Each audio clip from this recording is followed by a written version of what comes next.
VIBErations Podcast Part 4, Cafe Paradiso.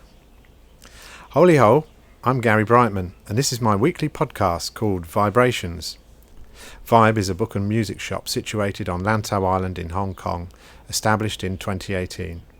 In this week's episode, we talk about the logo competition, what's been going on over the last week, music, books, an interview with Tom Midgley of Cafe Paradiso, and finally a shout out to a local Lantau business. But first, since July, Silvermine Bay Beach has sounded less like this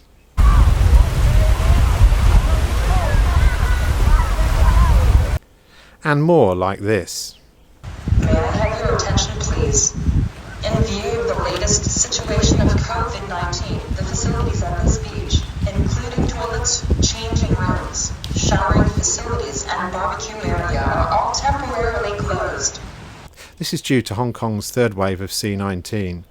This is affecting all local Lantau businesses, so we're always grateful for your support, whenever you can.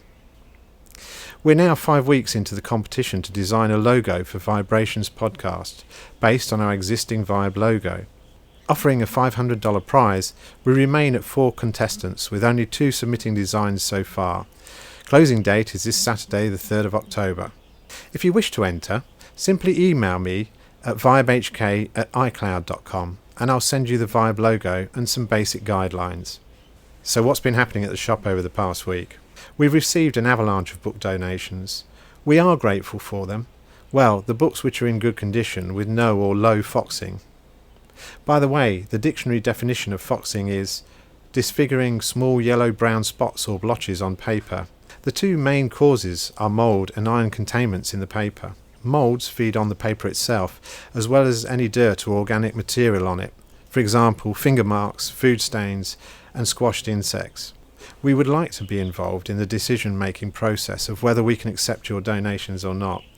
When you leave them outside the shop, or walk into the shop loaded with bags of books, we feel we're not quite involved in this process.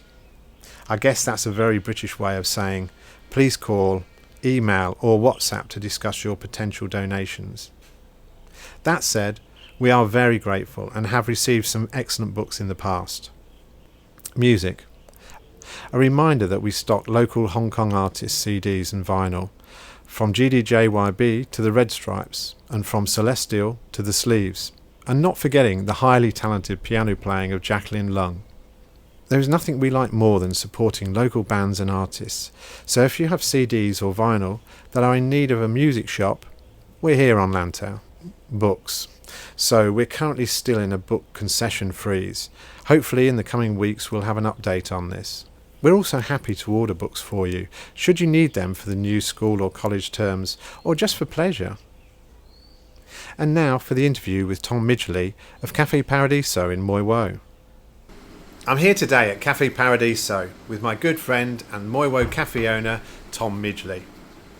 We're seated in his cafe, situated about 50 metres from the South China Sea in Mui Wo on Lantau Island in Hong Kong. Basically, come out of the Mui Wo ferry pier and turn left, walk past the China Bear, and it's along the road on the right hand side. The cafe has seating for about 12 people on 3 tables on the inside and a couple of tables outside. To me it says Seaside Cafe, UK style. Tom, how's it going, mate? Yeah, I'm fine, thanks. Welcome to Cafe Paradiso. What made you start Cafe Paradiso? From very young then I had this idea that this is what I wanted to do.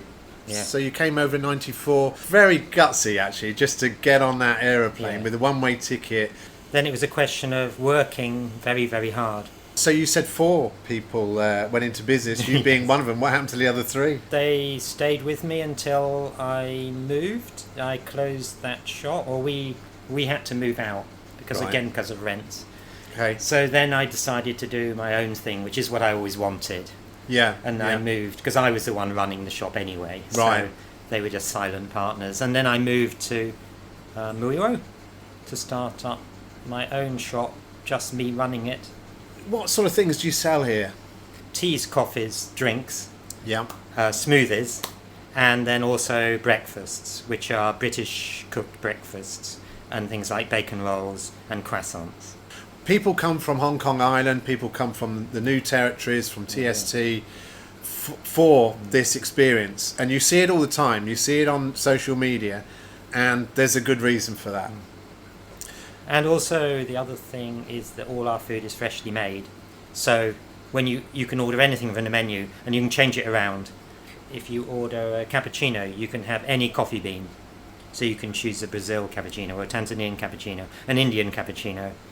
And do you grind your own beans, or? Yes, so everything's ground to order, so as well. Wow. And where do you source the coffees? I have a roaster in Hong Kong who makes our espresso now since I began. Okay. So 20 more years. And we worked at the beginning when I opened the coffee shop. We worked many months or years really to get the blend exactly as I liked it. How would you say your business has changed through the years? So 2006, 14 years ago, you came to Moi Wo. Yes. When we first opened, of course, we hardly had any customers. I mean, scarily. Like, 5 customers came in a day or something. And, oh, my God. There 10 maybe. And then, the first year you lose money. And then at the beginning, we just had some expats coming in, really, I think. Wow. And then gradually, every year, the business has grown, like by 20% a year, roughly. And gradually you get to the break-even point after a couple of years or 3 years. Yes. What I love about the coffee shop is I have just as many Chinese customers as I do white customers or That's good. other ethnic group customers, because coffee is all about people coming every day. Or some people come just at the weekend. But of course, my core business is people come every day. Yeah. And maybe they get on the ferry and they take a coffee on the ferry. So the shop's changed, because at the beginning I did it like in Chim Sa Choi, where I was yes, it was a meeting place, but primarily I was selling coffee, and then more breakfast. But then it became, people started wanting to do art, and people painted my walls. So all my coffee shop is actually painted by my customers. And so I've got a tree on one wall and birds on it, which are all painted by different customers, and including some children. And then I've got some other art works by a tattoo artist has painted something on the wall. Yeah. And I got someone painted a dog on the wall and all kinds of things. Yeah. And that is a work in progress. Yeah, that's the beauty of it. In the future, really people can come in and they're welcome to add to my wall. And that's the spirit of the shop, because I feel then it's part of the community because they've actually put something of themselves into it. It's a place where I'd like people to come and just meet other people. That's what happens actually, because people don't come to sit here and just stare at a computer screen, right? People come here to talk. Yeah. And that is in a way an old-fashioned but a much needed thing in the internet age, because I think we're going to be needed more and more, because people are getting more and more lonely and cut off in their general lives. Yes. So I do think that this kind of coffee shop will actually become the trendy again. Because at the moment, it feels like I'm really old-fashioned. But I have a feeling that I'm going to be back in fashion as people start looking beyond WhatsApp, and they want to actually meet real people again. Yeah, absolutely, Tom. I think both of us are kind of proponents on that. We both come from the same sort of time, don't we? Yeah, books. And books and coffee. Books and coffee, analog world, vinyl. Yeah, it's all there, isn't it? So we're doing our best to drag everybody back into the 1970s if we can. Yes. Okay, so how are you coping with C19? It's been very stressful. Stressful 6 months, really. Because dealing with having to change the whole shop, only having people sitting outside for a long time, when the government made a rule you weren't allowed to sit inside, and then just changing just everyone has to wear masks, but then dealing with people coming without a mask was stressful. Yes. And so it created some tension between people, which I don't like, because the whole point of the coffee shop is to relax, and people don't like the idea of being told what to do, like you must do this and you must do that. So it was kind of hard for us. Yes. I've been struggling, particularly on weekdays, when sometimes people have been just staying at home, So weekends have been okay because I attract people from town. People are visiting Muiwo at weekends. So I've been surviving okay because of that, but it's been difficult. Stress. It's been stressful for me and my staff. Because we haven't really been enjoying. Because the whole point having a business is to enjoy it. So just finally, I know that you run the odd events here. Have you got anything coming up? Well, one of the things I've been working on a lot is to start an art gallery on my stairs called Ding Ding Art Gallery, in memory of my little Pomeranian. Okay. Who used to like to sit in my cafe on the steps. So in memory of him, I started an art gallery. I mean, it's been going for a couple of years, but I feel like it's a part of the business I want to grow, really. I mean, it's not. It's actually kind of just a community resource, because I want people to just feel they can put their art up on the wall. They don't have to be an artist with a big A. They can be anyone. So if you just fancy drawing something, painting something, adults and children, and then there's a space for you to just express yourself in that way and put your stuff on the wall. It's not going to be a pretentious art gallery. It's going to be somewhere where it's art for everyone. Art for the people type of thing. So I've got an exhibition coming next week from Peter, who lives in Muiwo, and he does some digital art, and he's going to put it up next week. Great. And that's hopefully, because now I'm allowing people inside my cafe again, I can at least allow people to come in to see the art.